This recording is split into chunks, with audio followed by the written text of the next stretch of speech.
Live from WSLS, this is 10 News at 6, working for you. Now at 6, a historic win for the Star City. See the celebration of the Rail Yard Dogs winning the President's Cup. And the Lynchburg police may be one step closer to getting answers about the tragic death of 6-year-old Kingston Campbell. We'll break down what we discovered in the search warrants.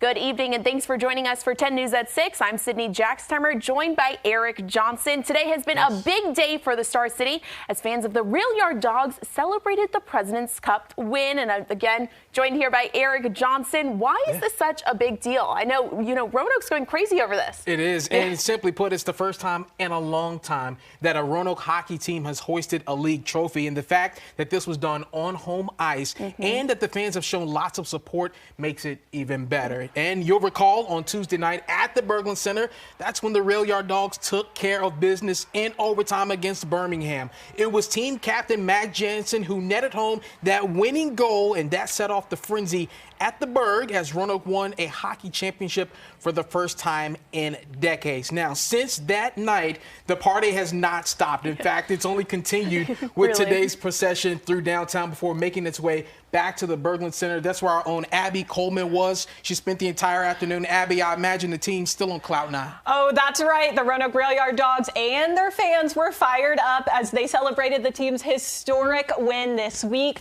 Hundreds of fans lined the streets to let the team know how proud they are. The Dogs took home the President's Cup this week for the first time in team history. Fans broke several attendance records throughout the season as they showed up to support the Dogs game after game. Today, the team showed their appreciation to fans at the Berglund Center. The players signed autographs, took pictures, and let fans know they couldn't have done it without them.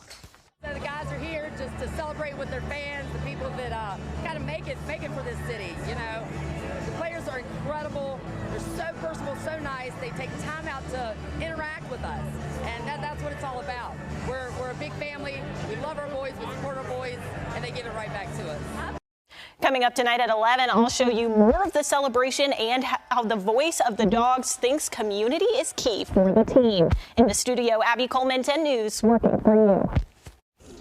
Thank you, Abby. And turning now to your forecast, it's been a beautiful day for that Rail Yard Dogs parade, and hopefully you got a chance to get outside and enjoy it. Chief Meteorologist Jeff Hanowich joins us now. Jeff, is the rest of the weekend going to continue looking this beautiful? Because, Sunday usually comes and the weekend goes, done. Why break the trend now, right? Oh, Jeff. No. Parts of Sunday look fine. Okay. Other parts of Sunday, we're going to have to dodge some hit or miss thunder showers. I want to show you what we're seeing outside right here, right now. Man, today was pretty. Sunshine, warmth, no wind around. I hope you're able to spend some time outside. Right now, skies are fair, and we're going to, for the most part, stay that way all evening long. Maybe a slight increase in cloud cover as the evening progresses. Otherwise, temperatures at 7 in the middle 70s, falling into the middle 60s by about 10 or 11. Let's talk Sunday. Sunday starts dry. Sunday starts with sunshine. So as you head out to church in the morning, no weather worries. Temperatures at 8 a.m. in the upper 50s, on our way up into the upper 70s. Very warm again for us on Sunday. Morning hours, we're going to see some sunshine, but after about 1, 2 o'clock, we're going to start to see some scattered showers and thunderstorms developing. Initially, the best chance for rain will be in the mountains, but that activity will shift to the east as we get into the latter part of the afternoon into the early evening hours. Best chance for rain tomorrow between about 1:30 and about 8:30. All right, friends, what we're tracking here, unsettled weather will continue for us Monday and Tuesday as well. Almost carbon copies, frankly, of Sunday. 80s return, though, early next week. And then really Wednesday and Thursday, this unsettled weather pattern will break as we turn drier with more sunshine to enjoy for everybody once again. Sydney. Thank you, Jeff. A person is dead after a house fire in Collinsville. We're told crews responded to the fire around 1 o'clock Friday afternoon on Haverline Road. The homeowner told emergency crews there could still be a person inside. Crews later found the victim's body. The victim was sent to the medical examiner's office, and we are still waiting for an identification. The cause of the fire is still under investigation. Police in Lynchburg may be a step closer to finding answers in the death of a 6-year-old boy. 10 News obtained a search warrant that reveals a gun was found inside of a city recycling bin shortly after the shooting. The gun that was turned into LPD not only matched the cartridge cases found at the scene, but also the same brand of ammunition. While suspects remain on the loose, community leaders are pushing for peace in the Hill City. We want everybody to not be afraid. This is our community. You can't be afraid. You got to push back at it. Anyone with any information regarding this shooting is urged to contact Crime Stoppers. It's been 11 years since Heather Hodges disappeared. Although her body has never been found, this week a Franklin County judge declared her dead. This comes after Hodges' family filed a petition earlier this year. According to Virginia Code, in order to declare a person dead, they must be missing for 7 successive years and not have been heard from. Attorney Holland Perdue filed the request on behalf of the family. He says this kind of petition is very rare. I've never done one, and I don't know any attorneys around here that have, but, you know, we went with the code section and we filed it, you know, accordingly. Now, despite this ruling, the case isn't over. Hodges' former boyfriend, Paul Jordan II, is facing charges of second-degree murder and concealing a body in connection to her death. His trial is set to begin next month. Coming up, we're always working for you, even when it comes to helping you get rid of those sensitive documents. We're taking you to our WSLS Shred event. Well, today was the day we brought back the WSLS Shred event, and you guys showed out. We had nearly 1,000 cars drive through to safely dispose of important documents at Shule's home on Ferncliff Avenue. We had some familiar faces out there helping out, like our very own Jeff Hanowich, Brittany McGraw, and Rachel Lucas. Everyone was so excited to see them. And partnerships with Commonwealth Document Management, Varney, and Shule's making this event possible. We just want to get everything cleaned out. Oh, we feel relief off our mind because we've got important papers. Our favorite people are here. Thank y'all so much. And listen to this, 60,000 pounds of paper were shredded at today's event. Pretty impressive. Still ahead, celebrating a new chapter in the United Kingdom. See the coronation of King Charles III. And here's a live look from our Virginia Tech Skycam. Beautiful day outside. Coming up on 10 News at 6, Jeff will have another check on your forecast. The United Kingdom held the coronation of King Charles III today. The 74-year-old son of Queen Elizabeth II was crowned by the Archbishop of Canterbury during Britain's first coronation in 70 years. It was the 40th coronation at Westminster Abbey, a tradition that dates back to 1066. Royal fans from all over the world camped along the procession route. The King and Queen stepped out to greet the crowd before being joined by the working royal family and all of the grandchildren. The celebration will continue with Lionel Richie, Katy Perry, Andrea Bocelli, and the British pop group Take That, all reported to perform at Windsor Castle. Monday is also a bank holiday for the UK, set aside for even more celebration. And First Lady Jill Biden represented the United States at the coronation. She sat with Ukrainian First Lady Olena Zelensky at Westminster Abbey during the ceremony. While President Joe Biden congratulated King Charles with a tweet saying, quote, "Congratulations to King Charles III and Queen Camilla on their coronation. The enduring friendship between the U.S. and the U.K. is a source of strength for both of our peoples. I am proud the First Lady is representing the United States for this historic occasion." The 10 News Weather Authority, always watching and tracking for you from the JES Weather Center. Hi there, friends. I'm meteorologist Jeff Hanowich. You'll notice that we are starting to see maybe a little more cloud cover towards the highlands and parts of the NRV, but we're still seeing a lot more sunshine than cloud cover. Still a whole lot in the way of blue skies around for us here at dinner time. I want to show you Future Tracker, and friends, you'll notice that as we go into tonight, the trend will be for us to see a few more clouds, but overall tonight is very quiet. Sunday at 7 a.m., we're still quiet. We're still seeing sunshine tomorrow morning. However, as soon as lunchtime, clouds build. Then by 1, 2 o'clock, we're going to start to see some hit or miss showers and thunderstorms initially in the mountains. Okay, at 1, 2 o'clock, you're still dry in Lynchburg and Southside, but parts of the Highlands and New River Valley will start to get wet soon after lunchtime on Sunday. Then by about 4 o'clock, we're going to start to see most of that activity shift a little bit closer to Lynchburg and Southside. So by mid to late afternoon tomorrow, it's going to be wetter in the Lynchburg and Southside zones than it will be in the Highlands and also in the NRV. This is a fairly quick moving storm system, and I think most of the energy is gone between about 8 and 9. Okay, but it doesn't mean that this storm system is going to be fully gone. All right, we're going to still have the chance for some showers and thunderstorms as we head into Monday. Now, Monday is almost a rinse and repeat of Sunday. Monday also starts dry. Monday we'll see some sunshine in the morning, but look what happens in the afternoon. We're going to have a better chance for some scattered hit or miss thunder showers. Best chance for rain on Monday will likely be in areas along and south of Highway 460. Now, as far as how much rain we get here through Monday, I would say most of us see about 1/4 of an inch to 3/4 of an inch of rain. That being said, parts of Southside, where we could see the most amount of rain, could see over an inch of rain. Again, this will be over a 2-day span, Sunday into Monday. So I'm not anticipating right now any flooding issues, but we'll keep a close eye on it for you here at your local weather authority. Winds right now between about 5 and 10 miles per hour. Winds haven't been much of a factor for us today, and I don't think they will be over the next roughly 3 days, okay?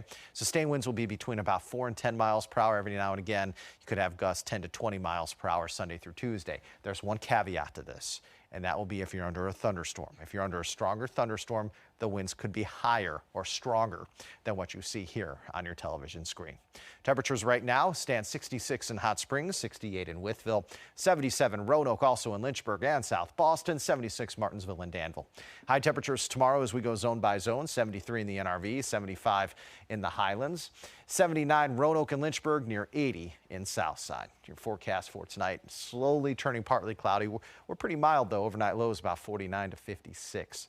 For tomorrow, quite warm, starting the day dry, ending the day though with more scattered showers and thunderstorms. Highs tomorrow, as we talked about, in the 70s and lower 80s. Your extended forecast. The warmest days come Monday and Tuesday, highs in the low to mid 80s. Then we fall into the upper 70s on Wednesday, middle 70s Thursday, right back up to near 80 on Friday and Saturday. Notice that we're going to be drier Wednesday, Thursday, with a chance for more pop-up thunder showers by Friday and Saturday, next Saturday. Okay, well, at least the rain held off today for our WSLS Shred event and for the Rail Yard Dogs Parade. So at least we had that for today. Saturday was beautiful. We had the Strawberry Festival. There was so much going on around here. Saturday had to be nice. It did. It did. And luckily, hopefully you guys got outside and, you know, we'll be stuck inside, it looks like, for a few more days ahead. Yeah, and again, tomorrow morning doesn't look bad. I can tell you, I wish I had the forethought a week ago to maybe schedule the golf outing tomorrow for the morning. Man. In the afternoon tomorrow, we're going to have to dodge some raindrops. Out of all the people to know, you think it'd be him. It was a week out. Yeah.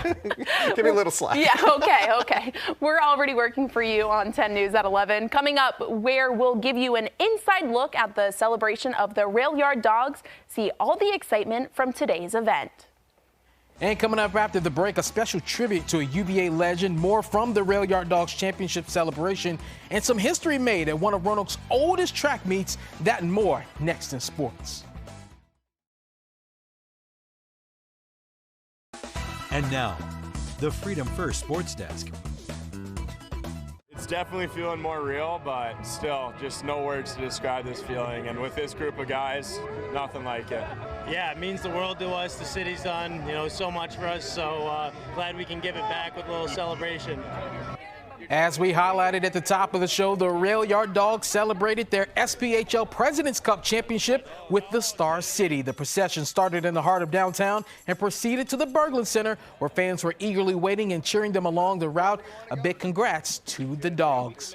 The 56th annual Cosmopolitan Track Meet continued today at William Fleming High School, offering us some record-breaking performances. Our own Brooke Leonard breaks down some of today's biggest moments. Finals day of the Cosmopolitan Track Meet under the sunshine. Truly nothing better. We'll start with the girls' junior division 1600 meter run. Here's Lila Wagner just absolutely dominating her competition. A sub-6 mile for the sophomore as she sets a PR. See, I wasn't feeling my best today, so I'm really glad I did well. I was just going for sub-6 was my main goal, but it's pretty cool to get a medal. Up next in the boys mile senior division, check out Mason Urchel on the final stretch, gutting it out for first place. Floyd County representing in the distance race today. Here's Mason. Last year on a race here, I said to myself, one day I'm going to win this race, and I didn't think it would come so soon, but I'm really happy it did.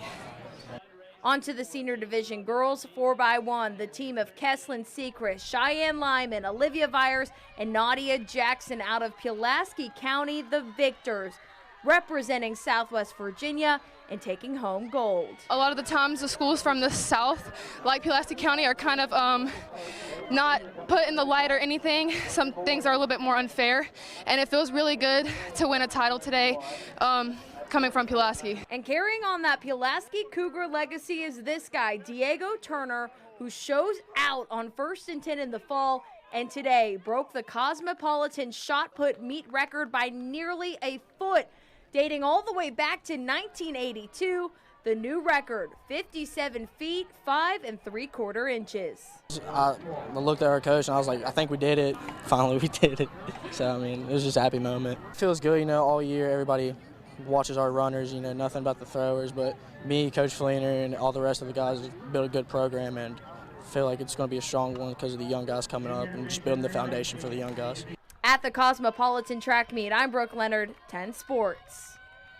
On the baseball diamond, Virginia Tech opened its final non-conference series against Bowling Green. They're scheduled for a doubleheader today before a Game 3 on Sunday. In fact, the Hokies, well, they wasted no time in Game 1. Carson Catch It If You Can Jones sends a rocket to right field for the leadoff home run. 1-0 Hokies, and Anthony Argiles had the heat on the mound. Career high 9 strikeouts in 6 2/3 innings of work.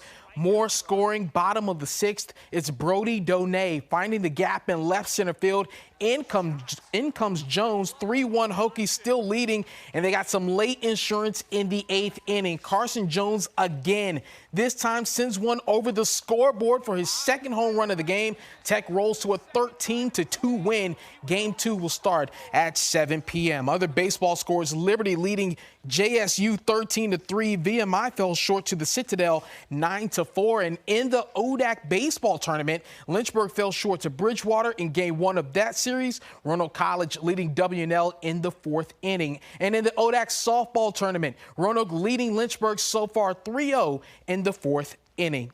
In Charlottesville, the University of Virginia held a public tribute for the late, great Terry Holland. The former head coach led the basketball program from 1974 to 1980 and retired as the winningest coach in history. Ralph Sampson served as moderator along with Seth Greenberg. A number of other coaches were part of the tribute, including Tony Bennett, John Calipari, Jim Larinaga, and Rick Carlisle, just to name a few. Your news and notes: NASCAR qualifying underway in Kansas. ODAC Men's Lacrosse Championship has WNL leading Lynchburg 6-4 at halftime. And the Salem Red Sox are in progress with Fayetteville. So are the Hillcats down in Charleston. So, of course, as we mentioned, a lot going on in sports, a lot going on in the area. I'm just glad we're able to bring it all to you. Yeah, had a time absolutely. for it, right? And had good weather for it, too. Yes. Thank you. Thank you. Yes. Thank you for all you guys were everywhere. Yes, we were, and so were you, of course. Greeting the folks this morning. We appreciate that. It was fun. The weather was perfect. I know, and you guys brought us so many papers to shred. It was awesome. It was great. It was nice meeting all of you. Thank you guys for joining us tonight. We'll see you back for 10 News at 11.